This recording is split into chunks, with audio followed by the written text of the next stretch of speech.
Here's a barley soup that I made based off of a soup mix that I found at one of the raw stores. So the recipe called for 1 pound of beef, and in this case, I used some Beyond Beef. Mix that with some frozen white pearl onions. Since I could not find diced onions, don't judge me, I'm not cutting up a fresh onion. Then I used the seasoning packet that came with the mix itself. Mix that in. Then added 2 14.5-ounce cans of diced tomatoes, low salt. Then I rinsed and mixed in the barley. Mix that together, of course.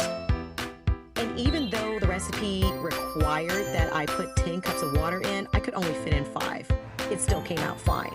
So I mixed that in, brought it to a boil, brought it down to a simmer, then covered the pot and let that cook for an hour. And there you go. Thanks for watching, and like and follow for more.